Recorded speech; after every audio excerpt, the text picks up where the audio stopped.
Lá atrás, quando os clubes brasileiros começaram a se tornar SAFs no Brasil, o Cruzeiro foi o clube que primeiro aderiu a este novo modelo de gestão esportiva aqui no nosso país.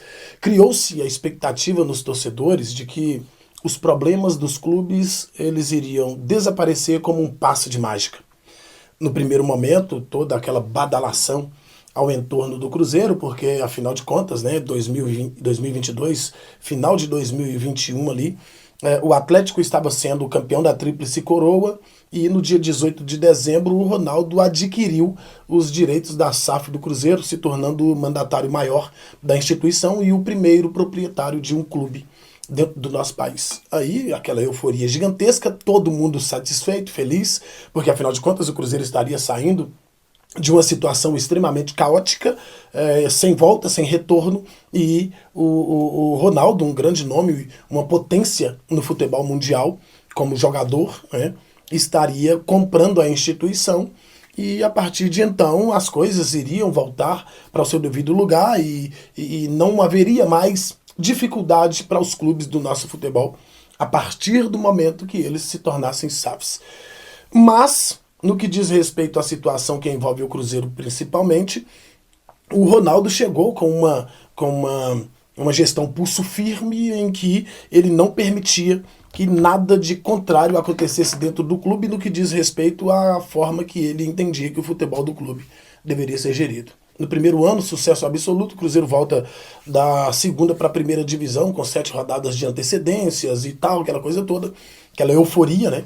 E criando no torcedor uma expectativa de que no ano de 2024 o Cruzeiro já estaria entre as potências do futebol nacional. No entanto, a situação foi muito diferente, porque o Ronaldo apenas manteve ali, né, a austeridade do clube, não permitindo que os gastos fossem além daquilo que o clube arrecadava, e é lógico, o Cruzeiro, pela grandeza que tem, seu torcedor não aceitou que o Cruzeiro brigasse ali no meio da tabela ou coisa do tipo, até se reestruturar no processo de 7 anos, como havia sido escrito pelo Ronaldo Fenômeno.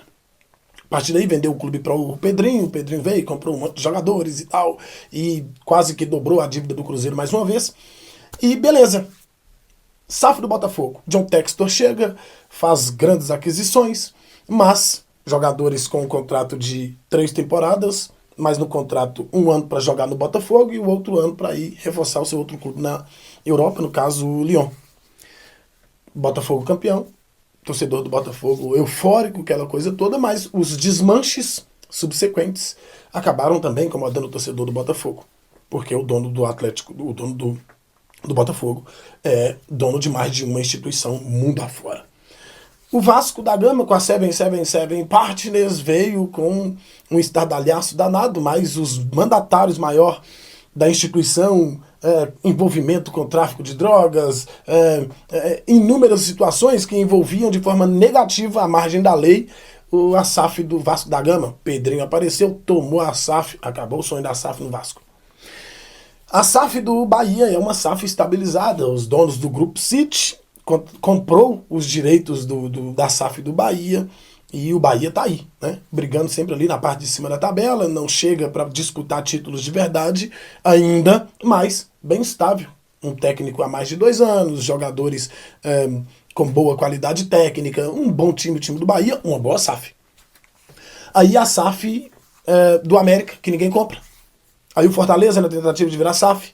Aí o Curitiba se tornou uma SAF, mas uma SAF numa proporção um tanto menor, que não cabe nem avaliação neste primeiro momento. E a SAF do Atlético Mineiro. A SAF do Atlético Mineiro, depois que foi assumida pelos 4 R's, o Atlético, ele, em 2021, com o aporte desses mesmos mandatários, o Atlético contratou grandes jogadores, montou um super time, ganhou Campeonato Brasileiro, Copa do Brasil, Campeonato Mineiro, e brigando, né, 2022 também pelo título do Brasileiro, não ganhou por causa de detalhes, né, o título de 2022, 2023, a coisa já começou a dar uma descambada ali assim, mas ainda se mantendo entre os principais clubes do país, até os donos se declararem donos do Atlético. Eles só se declararam donos do Atlético, não compraram o Atlético, se declararam donos do Atlético. E, enfim, a partir daí, a coisa começou a descambar de uma forma absurda. E para piorar um pouco mais a situação, O que vem acontecendo no Atlético hoje já estava acontecendo lá em 2021. Tanto é que tem pessoas de lá do ano de 2021 cobrando o Atlético hoje. O preparador físico do Atlético buscando ali cifras milionárias, e isso não veio de 2025, né? Algo em torno de 5 milhões de reais cobrando do Atlético. E ontem foi uma bomba que explodiu na cabeça do torcedor atleticano, né? Várias informações, todos os veículos que tratam especificamente do futebol, uma conotação negativa gigantesca, até fora do Brasil. Fala-se da situação que o Atlético atravessa, que o Atlético vive com os seus jogadores. E, pô, aí, né, se formos entrar de fato dentro do desenrolar no que diz respeito à SAF, desde quando assumiram a SAF do Atlético, não teve um acerto por parte dos donos da SAF atleticana. Compra jogador, não paga empresário, comissionado, não paga os clubes, não paga absolutamente ninguém.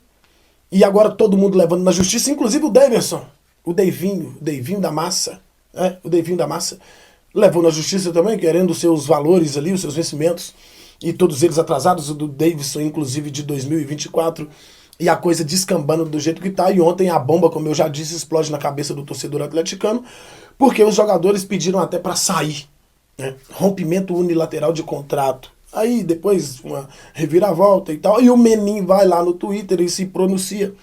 E na colocação do Menin, é que nós temos que conversar, não tem negócio de conversar, tem que pagar. A realidade é essa, trabalhador, trabalhou, recebe seu dinheiro. Vamos conversar, vamos marcar uma reunião para poder pagar. Não tem que marcar reunião para pagar, tem que pagar e depois marcar uma reunião, essa que é a realidade, né? E aí hoje os jogadores do Atlético, depois de tudo aquilo, e jogadores entrando em litígio nas redes sociais, né? Como é o caso do Lianco e o caso também do Gustavo Scarpa, trocando farpas lá nos seus perfis pessoais. E hoje um protesto um tanto inusitado por parte dos jogadores atleticanos. Eu achei interessante até, os jogadores treinando com os bolsos para fora, em protesto à diretoria que não paga salários. Eu achei engraçado, mas achei também relevante. Eu achei legal, eu acho que é uma boa forma de manifestação. Outra boa forma de manifestação também é quando o árbitro sopra a latinha, senta todo mundo no chão, ninguém joga bola, né? É mais uma forma de protesto silenciosa que eu acho muito legal.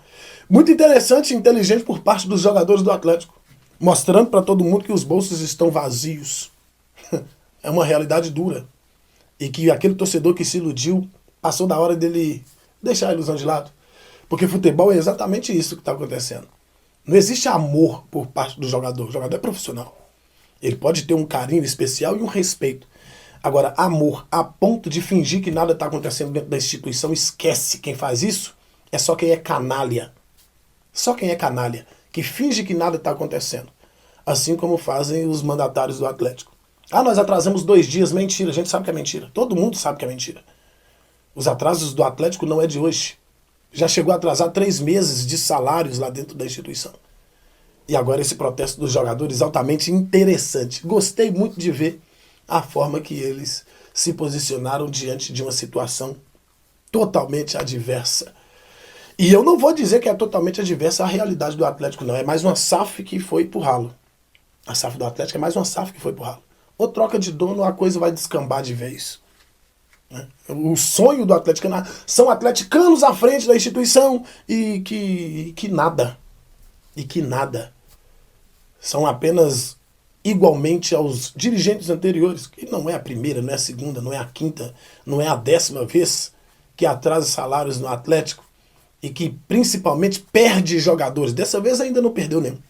Perde jogadores por causa de atrasos salariais. Isso não é de hoje. Isso acontece no Atlético desde sempre. Sempre aconteceu no Atlético. O Atlético sempre foi mal gerido. Essa aqui é a realidade. Com o Calil veio aí, né? Fez dívidas, mas conquistou, né? 2012, Libertadores do Atlético. Aí veio agora 2021, Campeonato Brasileiro, Copa do Brasil. Jogando muita bola. Mas não tem projeto? É complicado. Mas é real.